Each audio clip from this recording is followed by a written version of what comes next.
This is an illustrated documentary series of the local and international travels of Dr. Jose Rizal from 1882 to 1896. Many of the landmarks and markers, photographs, and video clips shown in this series are the actual places mentioned in his travels diary and letters. Started in 2015, this 5-year documentary project is dedicated to the Filipino youths, patriots, and all non-Filipinos who propagate the teachings and ideals of the national hero. I highly recommend this documentary series to students and teachers as a companion reference in studying and teaching the life and travels of Dr. Jose Rizal. This series will bring everyone to where it happened, places where Dr. Rizal has visited, studied, and lived while working for reforms for his country. A 500-page coffee table book is bundled with these videos. Good luck and enjoy the series.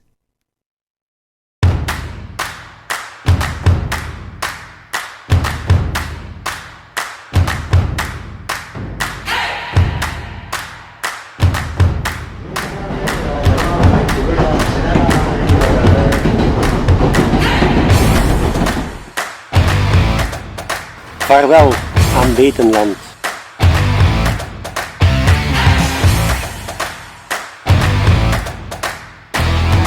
My name is Florentino Rodal.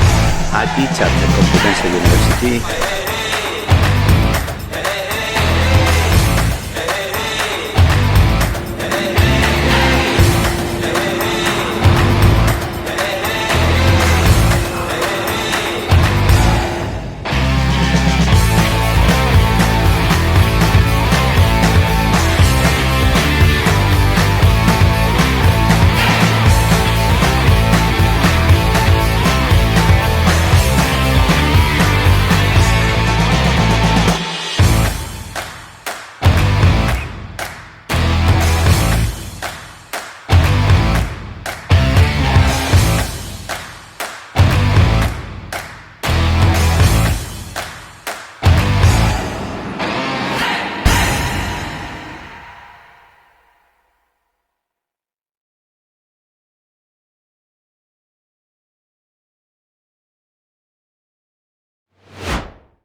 There's a lot of question, which station did he ended up in Chicago?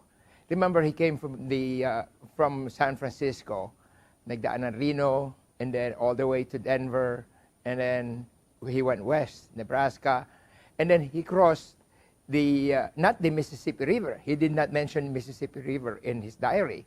Why? Because if you look at the time frame, when he crossed the Missouri River, it was in the daytime. When he crossed the Mississippi River, it's nighttime. It could be he was sleeping. So he didn't write it down in his diary. Now, when he arrived in Chicago, it was in the morning. So, which station? Wala pang Union Station at that time. The station that he used was Central Station. Where is it?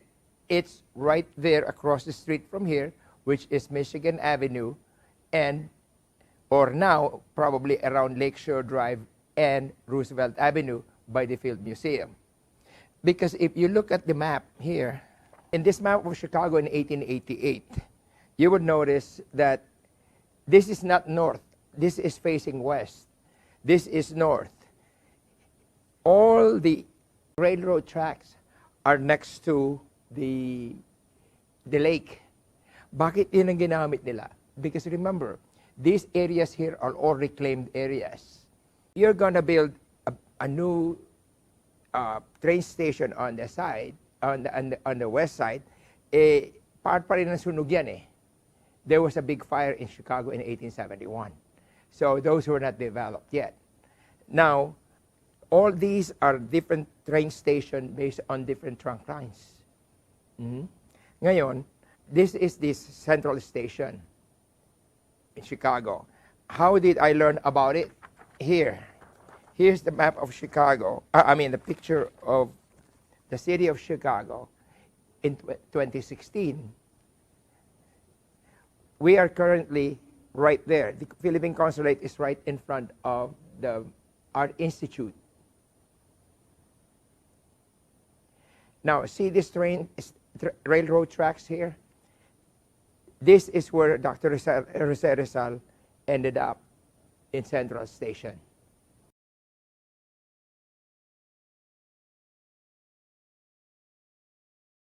They took the Grand Trunk train. The Grand Trunk train is the one that went through Canada.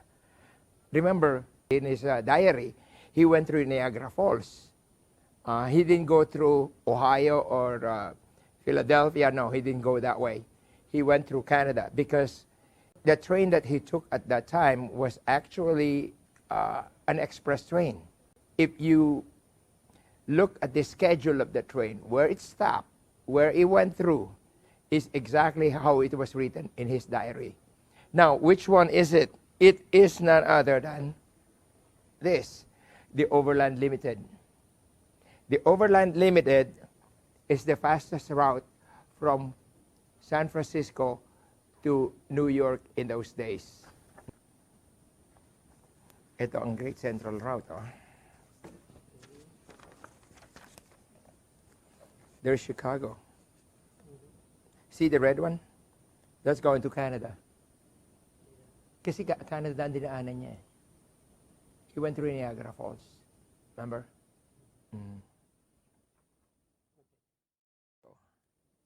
That's Detroit. Chicago's right here. He went right there.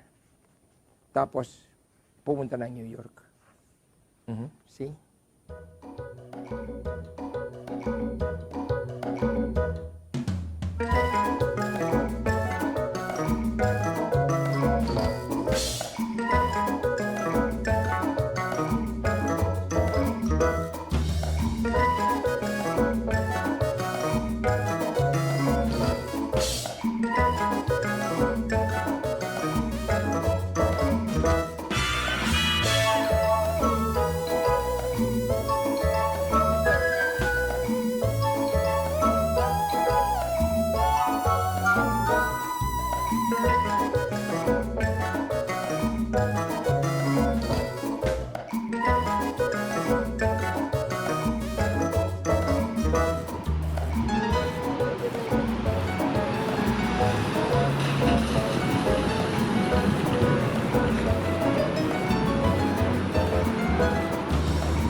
Remember when he was in San Francisco, if you look at the Wikipedia in Overland Limited, which is the Union Pacific train that he took, this is very interesting.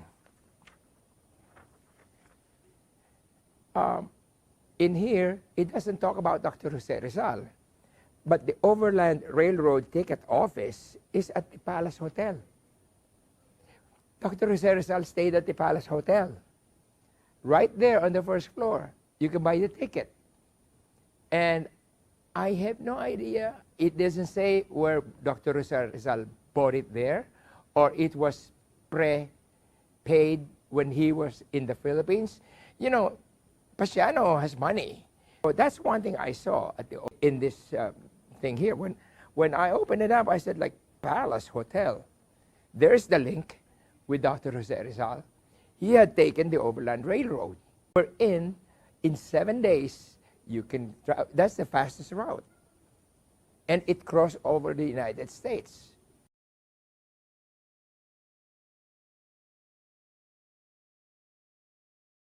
Regional Commander ng Amerika nung araw eh. Kaming dalawa ni Sir Ray Banta. That was year 2010. Yung nasa Las Vegas ang assembly. Ako ang kwanon. 2009, I'm supposed to represent Central USA tsaka America sa Czech Republic. Nagbayad na ako, and then after the following day, may sakit ako. They found out that I have a heart trouble. Kaya kinancel ko yung trip. Kaya hindi ako nakarating sa Lito Meriche. Lito Meriche, hindi ako nakarating. Kilala ko si Nubiko eh. Nubiko? Olambay. Olambay. Kilala ko si Kilala ko si Nubiko. Kasi nga umattend ako ng assemblies eh. Umattend ako ng assemblies overseas, but hindi ako umuwi ng Pilipinas. He said in Illinois.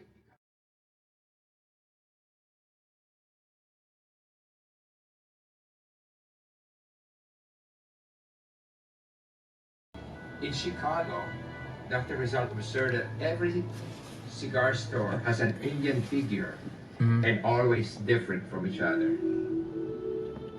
Alam mo ba yung Indian figure na yun? Magkano? Ngayon? Umaabot ng $2,000 siya pataas. And he could have Yeah. taken the train. That's to not cheap. Chicago to It's wood. Detroit or Sarnia, Ontario, Canada, on the Grand Trunk line. Ito, bumalik tayo ulit On May dito sa 12, State Street. 1888, which is a Saturday. He was on a good Wagner train car. Dito tayo lumabas kanina sa ilalim niyan eh. It's beautiful. And Ayan yung release ng train. The Grand Trunk train he took from Chicago to Niagara Falls. We said he arrived in the English territory of Canada in the afternoon of May 12, 1888.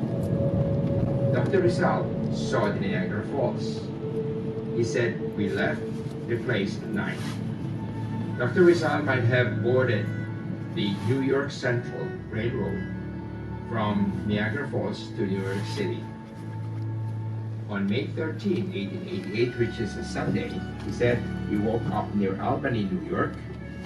The Hudson River, which runs along, carries many boats. We crossed the bridge.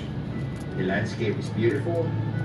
And the train arrived at New York Central Station on 89 East 42nd Street, New York, New York. And he said the grand transcontinental trip ended on Sunday, May 13, 1888 at 11:10 in the morning.